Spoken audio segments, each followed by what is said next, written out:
'n Afrikaanse woord wat ons baie lanklaas in ons algemene spraaktaal gebruik het, is die woordjie eerbied. Eerbied verwys na 'n manier van kyk na die wêreld rondom ons, maar veral ook 'n manier van kyk na die Here. En dalk het ons lanklaas hierdie woordjie eerbied gebruik, omdat ons geneig is om net na onsself te kyk, om onsself in hierdie wêreld al hoe meer in die sentrum te plaas. Dit gaan oor die individu, oor myself, my eie behoeftes en my eie begeertes wat toenemend belangriker word. En in 'n wêreld waar tegnologie vir ons die moontlikheid gee om 'n groot klomp goeders reg te kry, het tegnologie nie meer vir ons 'n middel tot 'n doel geword nie. Tegnologie het amper vir ons die doel geword. En dit het amper die bril geword waardeur ons na onsself kyk. Ons is geneig om te dink, omdat ons al hierdie tegnologie tot ons beskikking het, hoe oulik ons is. En ons sal baie keer sê, maar kyk net wat kan ons as mense reg kry. Kyk net hoe wonderlik is ons. Kyk net wat het ons met ons eie hande geskep. En dan is ons geneig om op 'n selfsugtige manier na onsself te kyk, op 'n minder nederige manier. En dan sal ons vir die wêreld wil wys hoe oulik is ons of hoe goed is ons. Maar eerbied is ietsie anders. Eerbied is nie net 'n manier om na die Here te kyk met agting en met verwondering nie. Eerbied is om ook na onsself te kyk en ons eie plek in die groter skepping raak te sien.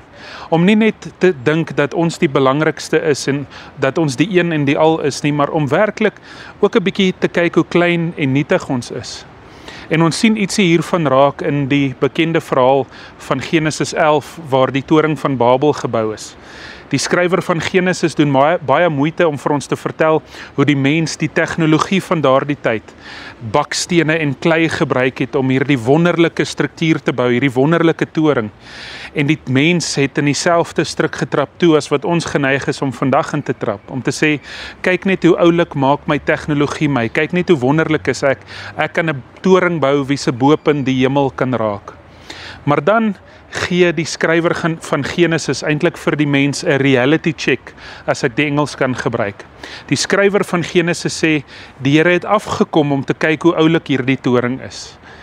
Is dit nie eintlik 'n stukkie ironie en 'n stukkie komiese skrywe van die skrywer van Genesis nie? Die mens het gedink hy so oulik dat hy hierdie ongelooflike hoë toring kon bou, en die skrywer van Genesis sê, die Here moes nog steeds afkom om hierdie toring te aanskou. Wat probeer die skrywer van Genesis hier sê? Die skrywer van Genesis probeer vir ons ietsie leer van eerbied. Om nie net die grootheid van die Here te aanskou en verwonder te wees oor die grootheid van God nie, maar om ook 'n bietjie die oë op onsself te rig en te besef dat ek dalk nie so groot is soos wat ek dink nie.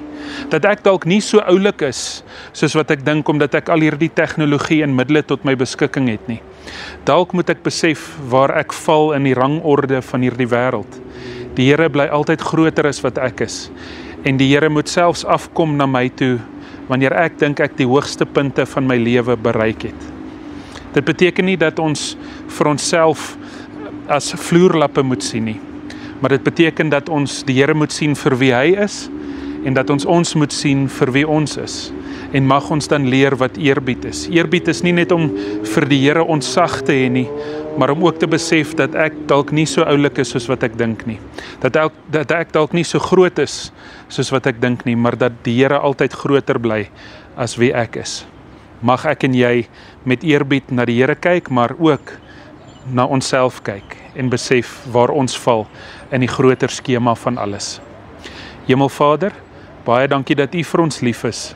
En Vader, wanneer ons dink dat ons groot is, wanneer ons dalk 'n bietjie te groot vir ons eie sokkies geword het, kom U steeds af na ons toe en reik U steeds U hand uit na elkeen van ons toe.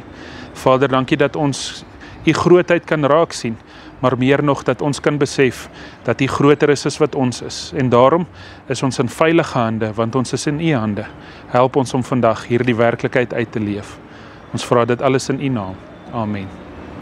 Baie dankie dat jy vandag saam met my gekuier het, en mag ek en jy leer wat ware eerbied is.